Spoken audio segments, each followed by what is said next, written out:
ત્યાર પછી આવે છે રક્ષાબંધન, જે શ્રાવણી પૂર્ણિમા. હવે બધાને રક્ષા જોઈએ છે, દરેકને. અમારા સારંગપુરના મોર પણ રાત્રે ઊંચે બેસી જાય છે. આપણે ઘણી વખત એવું થઈ જાય કે આ પ્રમાણે આપણે જીવન રક્ષા એ જ જીવન બની જાય ઘણી વખતે. એટલે જીવનની મધુરીમાં મારી જાય, એમાં જીવનનો આનંદ ઉડી જાય છે. અત્યારે બધો આ પ્રમાણે જોઈએ કે ન્યુટ્રોન સંસ્કૃતિનો યોગ છે, આમાં બધા આપણે જોઈએ કે બધા ભયની અંદર ભયમાં રહે છે, પરંતુ બધામાંથી બચવા માટે ભગવાનની શરણાગતિ છે ને એ જ રાખવી, એ રક્ષા કરશે. હવે દેહ તો ગમે ત્યારે પડવાનો જ, કારણ કે મૃત્યુલોક છે. રક્ષા માગીને કેટલું બધું થાય. આપણે જો ઘણી બધા રાખડીઓ જેને બાંધેલી છે એ બધાના પણ મૃત્યુ તો થયેલા જ છે. એટલા માટે અંતેના 39માં કહ્યું કે અહમ મમત રૂપી માયા થકી રક્ષા માગવાની, કુસંગ થકી આપણને રક્ષા માગવાની. જેને અહમ મમત મારું માયા ન હોય એવા સંતોનો સમાગમ માગવાનો. પછી જેમ પ્રહલાદે માગ્યું કે ઇન્દ્રિયોના ગણ થકી હે ઋષિ ભગવાન મારી રક્ષા કરજો, એ પ્રકારે આપણે રક્ષા માગવાની. એટલે એ બહુ જરૂરી છે. પછી આ દિવસે યજ્ઞોપવિત બદલે છે બ્રાહ્મણો બધા, એ પણ એક દિવસ કહેવાય છે. અને આ એક રિવાજ ચાલે આવ્યો કે બેન છે હવે એ ભાઈને રાખડી બાંધે છે, એટલે એ દૃષ્ટિથી એનો અર્થ એ થયો કે એની રક્ષા જે થાય એક પ્રકારના ભાવનાથી આ પ્રકારના કાર્યો થાય છે. એને બધો બલિરાજા દાનવેન્દ્રો મહાબલ તેન ત્વામમ બધાવે રક્ષે માચલ ચાંચલ એમ બ્રાહ્મણો બોલતા હોય છે. આ દિવસે તમે જુઓ મધ્યના 9મા વચનાવત પ્રમાણે શ્રીજી મહારાજ પણ રાખડીઓ પહેરેલો એમાં વર્ણન આવે છે. આ દિવસે હયગ્રીવ નામનો અવતાર આવ્યો અને આ પ્રમાણે એણે પણ મધુ અને કૈટભ નામના બધા અસુરોનો નાશ કર્યો. એટલે એ પણ આજ પ્રસિદ્ધ દિવસ છે. આ દિવસે નાળિયેરી પૂનમ કહેવાય છે, કારણ કે એક વખત દરિયામાં કોઈ આ નૌકા ડૂબી ગયેલી, ત્યારથી બધા નાવિકો આ નાળિયેરથી ભગવાનની પૂજા કરે છે. એ આ પ્રકારનો અર્થ એનો આ છે. જન્માષ્ટમી તો બહુ અદ્ભુત છે, કે એમાં એમ કહ્યું છે કે ધર્મ સંસ્થાપનાર્થાય સંભવામી યુગે યુગે. દરેક યુગની અંદર ભગવાનના જે અવતાર થાય છે એ ધર્મની સ્થાપના માટે થાય છે. હવે ભગવાન કારાગૃહમાં જન્મ્યા, એનો અર્થ એ થયો કે આખું જગત એ કારાગૃહ જેવું જ છે અને એમાંથી આપણને છોડાવવા માટે પોતે એમાં પધારેલા છે. અને એ પ્રકારે એમનો આ રીતનો જન્મ થયો. એટલે એમણે એ જ કાર્ય એમના જીવનમાં કર્યું છે. અધર્મનો નાશ કર્યો છે કંસ જેવાઓનો, અને ધર્મનો ઉદ્ધાર કર્યો છે. સાથે ગોપીઓનો પ્રેમ પણ એમણે ખૂબ જ આ અંગીકાર કરેલો છે ગોપીઓનો. અને ગોપીઓ પણ ખરેખરી ભગવાનમય થઈ ગયેલી હતી, ભગવાનની સાથે અતિ હેત પ્રીતવાળી હતી. ભગવાન એને મહારાસ પણ ત્યાં રમાડેલો. રાસનો અર્થ જે છે રસો વૈ સહ, રસ સ્વરૂપ ભગવાન છે. અને રસસ્ય ભાવ હેતી રાસ, ભગવાનમય બની જવું એનું નામ કહેવાય રાસ. ખાલી એમને દાંડિયા પીટવા એવું નથી, પરંતુ રસમય બની જવાનું, ભગવાનમય બની જવાનું, ભક્તિમય બની જવાનું. એટલે આ પ્રમાણે જ્યારે કૃષ્ણ ભગવાન મથુરા છોડતા હતા ત્યારે ગોપીઓ એમની મરજી જાણીને એ પછી આડી સુતેરી ઊભી થઈ ગઈ. એટલે ભગવાનની મરજી જાણવું એ પણ આમાંથી આપણને થાય છે. જ્યારે ભગવાને ઉદ્ધવજીને ત્યાં આગળ મોકલ્યા કે મારા સમાચાર તમે એમને ગોપીઓને કહેજો, ત્યારે એ વખતે ઉદ્ધવજી ત્યાં પહોંચ્યા અને ગોપીઓની ભક્તિ જોઈને આશ્ચર્ય પામી ગયા. અને એમણે બધી જેટલી બધી સ્મૃતિઓ કૃષ્ણની અઢળક એમણે વર્ણન કરી. ત્યારે એ સમયની અંદર એને થયું કે જ્યાં કૃષ્ણ છે મથુરામાં ત્યાં નથી, અને જ્યાં ફિઝિકલી નથી ત્યાં છે. કારણ કે ગોપીઓ તો કહેતી હતી કે અહીંયા તો રોમ રોમ શ્યામ હૈ, ઉદ્ધવ તુમ ભયે બોરે, પાતી લેકે આયે દોરે, જોગ કહા રાખે યા તો રોમ રોમ શ્યામ હૈ. તો અને અમારા હાડકામાં કોઈ ફૂંક મારશે મરી જઈશું તો એમાંથી પણ કૃષ્ણ અવાજ નીકળશે. તો આવી પ્રકારનો એમાં અર્થ છે. આગળ જોઈએ તો રૂકમિણીનું હરણ થયેલું. હવે રૂકમિણી છે ને એણે તો ભગવાન કૃષ્ણના ગુણાનુવાદ સાંભળેલા. શ્રુત્વા ગુણાન ભુવન સુંદર સુણવતાંતે નિર્વિશ્ય, એનું ચિત્ત છે એ ભગવાનમાં પછી પેસી ગયેલું. અને થયું કે હવે મારે એમને જ વરવું. ભગવાનને જોયા નથી, પણ ભગવાનને જેણે જોયા છે એના થકી ભગવાનના ગુણો સાંભળેલા છે. એટલે એ દૃષ્ટિથી એના સગપણ તો શિશુપાલ સાથે થયેલું, પણ એને હવે કૃષ્ણ ભગવાનની લગ્ન લાગી. ભગવાનને પત્ર લખ્યો, ભગવાન ત્યાં પધાર્યા, એનું હરણ કર્યું. અને પછી એ રૂકમિણી એ ત્યાં ત્યાંની મહારાણી થયા દ્વારિકાની, એ વાત તો બહુ જુદી છે. પણ એમાંથી ભાવાર્થ એ થયો કે ભગવાનના જેનો સાક્ષાત્કાર છે એવા જે સંત છે એ સંતના થકી આપણને ભગવાનનો આશરો થાય છે, ભગવાનની ભક્તિ પ્રાપ્ત થાય છે. એટલા માટે જેમ કુશળ કુંવરબાઈએ પણ આ કથા સાંભળીને એમને થયું કે જ્યાં સુધી પ્રગટ ભગવાન આપણને પ્રાપ્ત ન થાય ત્યાં સુધી કલ્યાણ ન થાય, અને ભગવાન સ્વામિનારાયણ ત્યાં પધાર્યા અને એમનો ઉદ્ધાર કર્યો. એટલે આ વાત આવી. પછી સરસ વાત આવે છે કે બ્રુહિ યોગેશ્વરે કૃષ્ણે ધર્મને બ્રહ્મવર્મણી સ્વામકાષ્ટા મધુના પેતે ધર્મ કમ શરણમ ગત. ભગવાન કૃષ્ણ હતા ત્યારે ધર્મ એમના શરણે હતો, પણ જ્યારે કૃષ્ણ ભગવાન નથી ત્યારે ધર્મ કોના શરણે ગયો? ત્યારે એ કહ્યું કે એ ઉદ્ધવ મારા થકી અણુ માત્ર ન્યૂન નથી, એટલે ભક્ત દ્વારા ભગવાન પૃથ્વી ઉપર પ્રગટ રહે છે. એ વાત પણ આપણને આ ઉત્સવમાંથી પ્રાપ્ત થાય છે. હવે આગળ વાત આવે છે જલ ઝીલણીની. એ જલ ઝીલણી છે એ પણ સમજવા જેવું છે કે નવું ને પાણી આવે છે, નવું જૂનું ભેગું થાય અને પછી ભાદરવામાં બધું સ્થિર થઈ જાય ત્યારે પછી ભગવાનને જળ ઝીલવાનો આપણો એક આ ભક્તિ ભાવ ભર્યો પ્રસંગ બને છે. અને એ વખતે ભગવાનને જળ ઝીલાવે છે, 5 વખત આરતી કરવામાં આવે છે અને પ્રસાદ ધરાવવામાં આવે છે. અને આ બધું શરૂ થયેલું કે ગોપીઓની સાથે ભગવાને નૌકા વિહાર કરેલો, એમનું દહીંનું જે દાણ લીધેલું, એ બધા પ્રસંગોથી આ જલઝીલણી શરૂ થયેલી છે. એટલે એ દૃષ્ટિથી આ પ્રમાણે આવી રીતે જળનો બહુ મહિમા છે આ જલઝીલણીનો. અને એની સાથે કથા પણ જોડાયેલી છે. નિષ્કાંત સ્વામી એમના એક કાવ્યમાં કહ્યું છે કે બાવરો બેસાર્યો વાણે રે અને માનું પડ્યો હું બંદી ખાને રે. આખી કવિતાઓ તો હું ગાતો નથી, પરંતુ ભાવાર્થ એવો બને છે કે એક માણસ હતો, હવે એ બાવરા જેવો જરા થોડો જેમ ગાડા જેવો લાગે, પણ હતો તો આમ ભક્ત જેવો, અરે પેલો મુમુક્ષુ જેવો. અને એને થયું કે આ ભવસાગરમાં ડૂબકા ખાય છે તો ભગવાન ભવજલ તારિકા લઈને આવેલા કે ચાલો એને આમાં બેસાડી દઈએ. અને એને એમાંથી બેસાડી દીધો કે નર નારી અગણિત અથડાતા ભવસાગરમાં ડૂબકા ખાતા બળવંત બાય ગ્રહીને કાઢતા બારણે રે વારે વારે જાઉં. એટલે ભગવાનને વારે વારે વારણે જવાની વાત કરે છે કે આપણને આમાં બેસાડ્યા, પણ આપણા સ્વભાવ અને આપણી પ્રકૃતિથી આપણે એમાં હખણા બેસી શકતા નથી અને પછી આપણે ઠેકીને નીકળી જઈએ છીએ. કારણ કે આમાં બધા બંધનો આવે. સત્સંગી થઈએ, નાવું ધોવું, પૂજા પાઠ પવિત્ર રહેવું, ધર્મ નિયમ બરાબર પાળવા, એ બધું ફાવે નહીં. એટલે ઘણા લોકો બોટ છોડી દે છે. એટલે એ કયું માન હોય, કોઈ ઈર્ષા હોય, કોઈ હઠ હોય, એવી રીતે જેમ મલૈયાએ છોડી દીધી, ફૈબાએ છોડી દીધી નૌકા, જુવા ખાચરથી પણ છૂટી ગઈ, કૂદીને પડ્યા પાછા, હજી બધી કાઢ્યા હતા ને એમાં જ બધા ગયા. એવી પરિસ્થિતિ થઈ છે. એટલે આપણે પણ એટલું યાદ રાખીએ કે આમાં આપણે સખણા રહીએ, ગુરુની આજ્ઞા પ્રમાણે બરોબર રહીએ તો આપણે નાવમાં આ પાર પાડી જઈએ, ભગવાનના ધામ સુધી પહોંચી જઈએ. આ દિવસે ગણપતિ વિસર્જન હોય છે.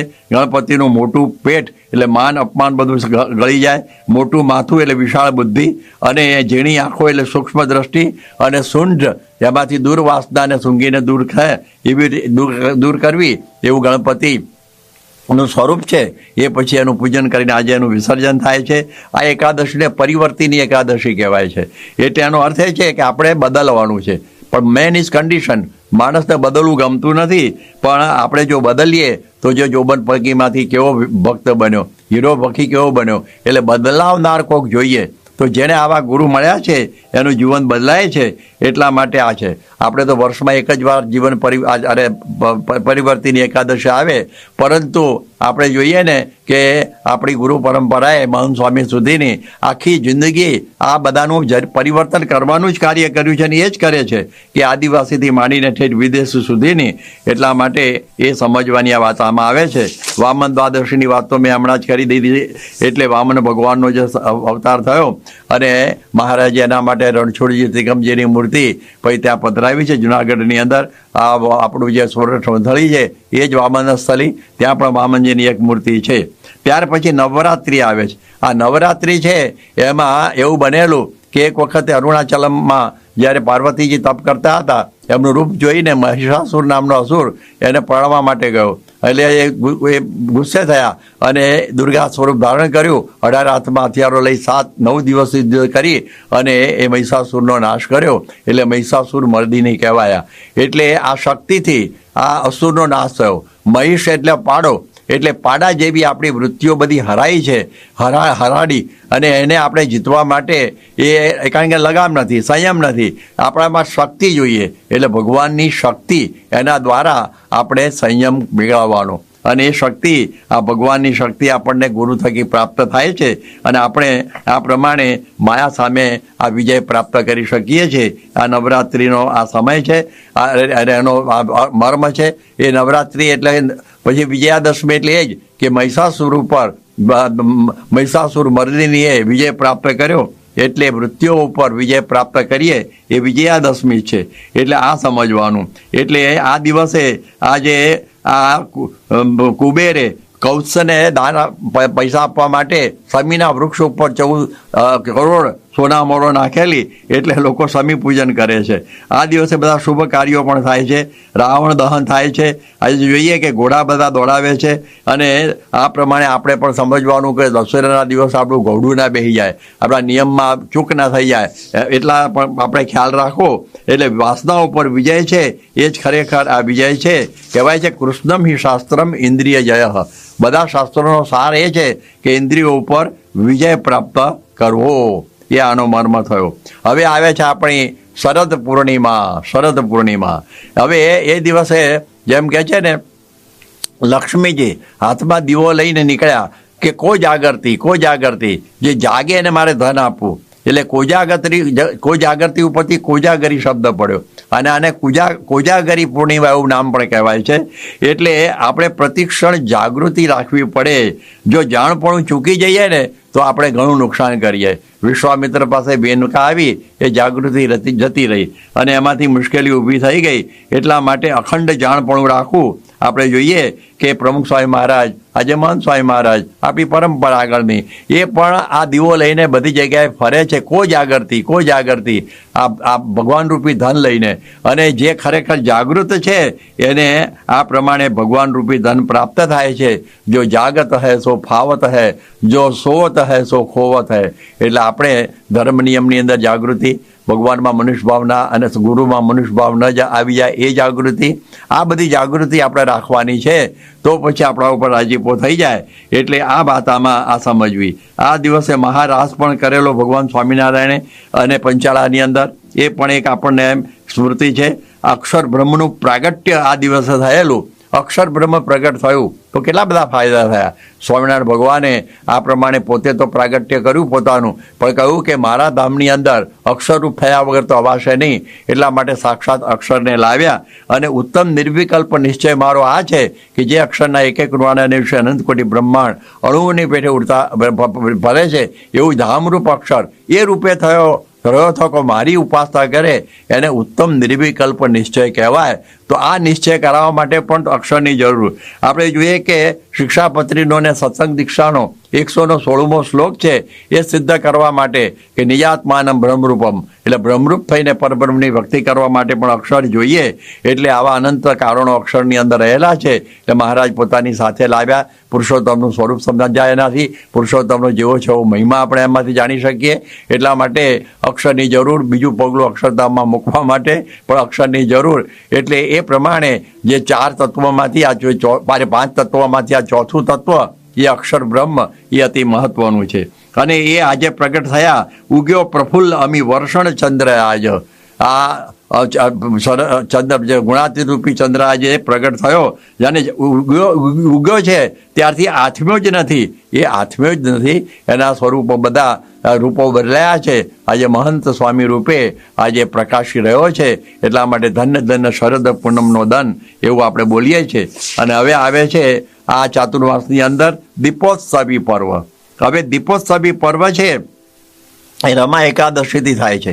આત્માનંદ સ્વામી બોલતા કે વાસના ઉપર વિજય એનું નામ કહેવાય મહોત્સવ. અરે આત્માનંદ સ્વામી એવી રીતની વાત કરતા.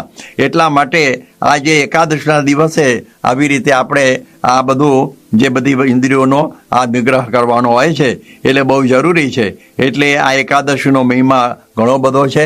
પણ એની સાથે સાથે જોઈએ કે આપણા સંપ્રદાયની અંદર પ્રમુખ સ્વામી મહારાજ પોતાનો ગૃહ ત્યાગ કર્યો અને શાસ્ત્રી મહારાજ પાસે સાધુ થવા માટે નીકળ્યા, એ પણ આ રમા એકાદશી. હું રમૂજમાં કહું છું કે ભલે ક્રિકેટ નો સામાન લેવા જવા વખતે આ બધા પ્રસંગે સ્વામીનો પત્ર આવેલો શાસ્ત્રી મહારાજનો અને છોડીને ગયા. ક્રિકેટ તો છોડી દીધું, પણ ક્રિકેટ કલ્ચર એમનું છૂટ્યું નહીં, એટલે કે ચોગ્ગો છગ્ગો મારવાનું. તો આજે દેશ અને વિદેશની અંદર સત્સંગરૂપી ચોગ્ગો છગ્ગો મારી આખી પૃથ્વી ઉપર એમણે અક્ષર પુરુષોત્તમનો ડંકો વગાડી દીધેલો છે. વાઘ બારસ એક મહત્વનું છે. એ દિવસે ગોવત્સવ દ્વાદશી કહેવાય છે, ગાય અને વાછડાની પૂજા. આજે ઘણી જગ્યાએ આનો બધો આહાર થતો હોય છે. આ બધા ઘણા બધા વિદેશોની અંદર બીફ કરીને બધું માંસ હોય છે, એ બધું ગૌ માંસ જ હોય છે, વાછરડાનું માંસ હોય છે. ત્યારે આપણી સંસ્કૃતિ છે એને સાચવવાની, એની પૂજા કરવાની છે. અને એ દિવસે બધા જૂના ચોપડાઓ એ બધા આ પ્રમાણે સમેટી લેવામાં આવે છે, એનો બધો હિસાબપૂર્વક કરવામાં આવે છે. પછી આવે છે ધનતેરસ. ધનતેરસ એટલે શું કે ધનની પહેલાં તો ધન, ગોધન એટલે ગાયોની પૂજા થતી, ગાયના ધનની. હવે ધન આવી ગયું, પરંતુ સાચું ધન છે રે શ્યામ તમે સાચું નાણું, એ આપણું સાચું ધન છે, એની પૂજા કરવાની હોય છે ભગવાનની. હવે આ દિવસે ધન્વંતરી અમૃતનો કુંભ લઈને નીકળેલા એ બી કથા મેં આગળ કરી દીધેલી છે. એટલે સંત ધન્વંતર વૈદ્ય સમ જયસો રોગી જેહુ મુક્ત બતાવત તાહુકો તેસો ઔષધ તેવું. એટલે સંત પોતે ધન્વંતરી વૈદ્ય છે અને જેવો દર્દી એવી દવા આપે છે. તો આપણે જોઈએ કે આ પ્રમાણે આ રીતે એમણે આપણને કથા વાર્તાનો લાભ આપેલો છે. તો કથારૂપી અમૃત કેટલું આપણે લીધું એનો વિચાર કરવો. આપણે બાળકો પણ એક ધન છે, એને કેટલા સંસ્કારો આપ્યા એ પણ આ દિવસે વિચારવું. સંસ્કાર પણ ધન છે. જો સંસ્કાર ધન નહોતું તો આખો યુગાન્ડા દેશ એક અસંસ્કારી મનુષ્યને લઈને રોળાઈ ગયો. ઘણા બાળકો જેને સંસ્કાર ના આપવાથી ઘણા બધા હિટલર જે બધા પાકેલા હોય છે, એવી બધી પણ મુશ્કેલીઓ થયેલી છે. એટલા માટે આ ધનતેરસના દિવસે આજે આપણે આ કેટલા સદગુણોની કમાણી કરી એનો એ બધું આપણે જોવાનું છે. એ વાત આવી. કાળી ચૌદસ છે, એમાં તો છે ને એમ કહ્યું છે કે આપણને 51 ભૂતળા વળગ્યા છે. એટલે કહ્યું છે કે 3 જે ગુણ અને ઇન્દ્રિયો અને બધું કરીને ટોટલ થાય છે 51 બધા તત્વો, એ આપણને વળગેલા છે અને એનો સંગ આપણે છોડવાનો છે. તો ગુણાતીત એવા જે આપણા ગુરુ, એના જ્યારે આપણે એમનો સમાગમ કરીએ તો આપણા બધા ભૂતો છે ને એ બધા જાય. એટલા માટે કાળી ચૌદસ, ઉજળી ચૌદસ થાય. એટલે આપણે જોઈએ કે આ પ્રમાણે એવા ગુરુ મળે. અને જો પછી આપણો સ્વભાવ છે ને એ પણ એક ભૂત છે 52મું, એટલે એ પણ આપણે કાઢવાનું છે, નહીં તો બીજા 51 પાછા ખેંચાઈ આવે. એટલે એ પણ સમજવાનું ગુરુ થકી. હવે આવે છે દીપાવલી, જેને દિવાળી કહેવાય છે. એ દિવસે ભગવાને ભૌમાસુરનો નાશ કરેલો.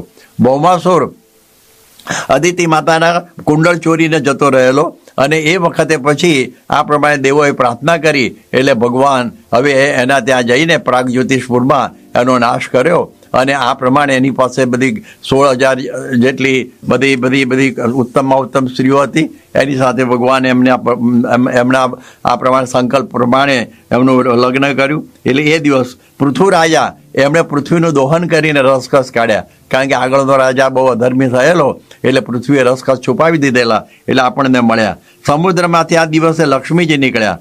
પાંડવો વનમાંથી પાછા ફર્યા. એટલે આવા બધા પ્રસંગો એની અંદર રહેલા છે. અંધકાર વિદારવા માટે આજે અજ્ઞાનરૂપી અંધકાર સમગ્ર વિશ્વમાં છે, એ વિદારવા માટે ગુણાતીત ગુરુ પરંપરા સહજાનંદી દીપક લઈ અને બ્રહ્માંડની અંદર વિચરી રહેલા છે. આજે દિવસે ચોપડા પૂજન થાય, જેને શારદા પૂજન કહેવાય છે, લક્ષ્મીનું પૂજન. પણ યાદ રાખવાનું કે લક્ષ્મી હંમેશા ભગવાનની સાથે હોય છે, એટલે ભગવાનને સાથે રાખવા. આજે આપણે ધંધો કરીએ, બીજું કરીએ ચોપડા, પણ એમાં ભગવાનનો ભાગ રાખવાનો, જેનાથી આપણામાં નીતિ આવે, આપણામાં અહમ ના આવે, સુખ દુઃખની અંદર આપણે ફેંકાઈ ના જઈએ. કારણ કે ભગવાન ભાગીદાર થયા, એટલે ભગવાનનો 10મો 20મો ભાગ આપણે આ કાઢવું. અને આ દિવસે બુક ઓફ લાઈફ, જીવનનો ચોપડો પણ તપાસવો કે સત્સંગ કર્યો ત્યાંથી કેટલા આગળ વધ્યા ઘટ્યા, એનો પણ વિચાર આપણે આ દિવસે કરવો. પછી આગળ આવે છે કે બેસતું વર્ષ, જેને નૂતન વર્ષ કહેવામાં આવે છે. એટલે એ પણ સમજવા જેવું છે કે વર્ષ તો દર વર્ષે બદલાય છે. વર્ષ તો બદલાયું, પણ આપણે બદલાયા કે નહીં એનો વિચાર આપણે આ દિવસે કરવાનો. એટલે આપણા જીવનનો ચોપડો આ પ્રમાણે જોવાની જરૂર છે. એટલે એ દૃષ્ટિથી આજે આપણે બદલવાનું છે. કારણ કે we live in deeds not in years. આપણે તો બધા છીએ ને કે સદગુણોની અંદર જીવીએ છીએ, વર્ષોમાં નહીં, કેટલા વર્ષ જીવ્યા એવું નહીં, કેવું જીવ્યા એનો વિચાર હંમેશા કરો, નહીં તો પછી એની એ જૂની આ રફતાર ચાલુ રહે એવું ના બને. આ દિવસે અન્નકૂટ કરવામાં આવે છે, એટલે કે એમાં નવા ધાન્યો થાય છે, એ બધા ધાન્યો એ પછી ભગવાન આગળ ધરાવવામાં આવે છે. આ શરૂઆત થયેલી ગોવર્ધન પૂજાથી, કારણ કે બધા નંદ બાબાને એ બધા આ ઇન્દ્રની પૂજા કરતા, કારણ કે વરસાદ વરસે છે તો અનાજ પાકે છે, તો શ્રી કૃષ્ણ ભગવાને કહ્યું તમે મારી પૂજા, અરે ગોવર્ધનની પૂજા કરો. અને ઇન્દ્ર પછી ખૂબ ગુસ્સે થયો, મારે બે ખાંગા કર્યા, ત્યારે ભગવાને ટચલી આંગળીથી ગોવર્ધન ઉપાડી અને પછી બધાની રક્ષા કરી. તો પછી ખબર તો પડે ને કે ગોવર્ધનની પૂજા કરી, પણ જે ગોવર્ધનને ટચલી આંગળી ઉપાડે એની પૂજા આપણે મુખ્ય કરવાની, ભગવાનનો આશરો કરવાનો, એ આમાંથી આપણને થાય છે. એટલે એ વાત સમજવાની.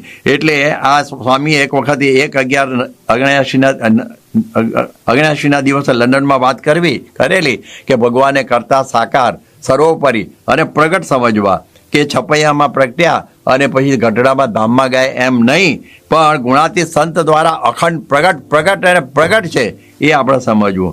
પછી આ દિવસે સંકલ્પ કરવાનો કે જો તિલક ચાંદલો ન કરતા હોય તો તિલક ચાંદલો શરૂ કરીએ.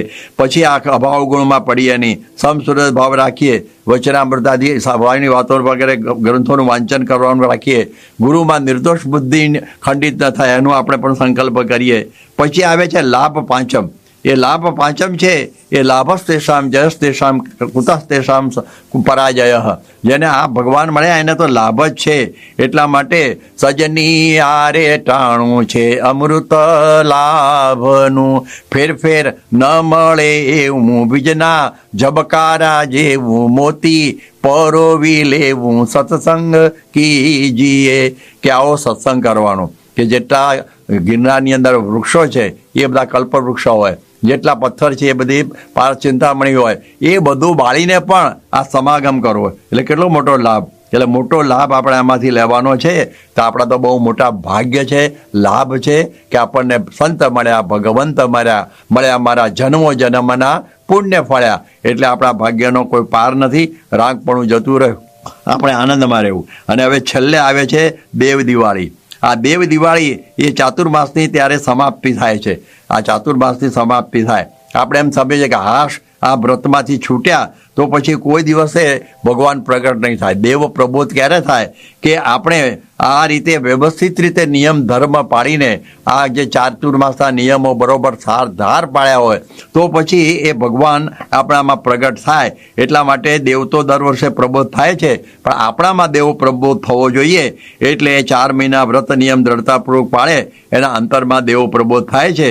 અને આપણે જોયું કે મહારાજ ગુણાતીત પરંપરા દ્વારા એમણે આ લાખોના હૃદયની અંદર દેવ પ્રબોધ કરાવી દીધો છે. જીવન બધાના બદલાવ્યા છે. આપણા જીવનમાં જે બધા દોષો ટળે એનું નામ કહેવાય દિવાળી. અને એની સાથે પ્રભુ પ્રગટે એ દેવ દિવાળી. અને રાજ મારે દિન દિવાળી જેવું છે કે આપણને તો ભગવાન મળ્યા અને આવા સંત મળ્યા એટલે રોજ દિવાળી. આ દિવસે જ ધર્મદેવનો જન્મ કહેવાય છે. એટલે ધર્મનું પાલન બરોબર થવું. નીલકંઠ વર્ણિમાંથી દીક્ષા લઈને આપી રામાનંદ સ્વામીએ સહજાનંદ અને નારાયણ મુનિ મળ્યા, એ પણ આજનો દિવસ. અને શ્રીહરિનો પટ્ટાભિષેક થયેલો જેતપુરમાં, એ પણ આજનો દિવસ. અને આજે તુલસી વિવાહ કે તુલસીજી ભગવાનને વરી ગયા, જેવી રીતે આપણે ભગવાનની શરણાગતિ અખંડ સ્વીકારવી એમાં અર્થ થાય છે.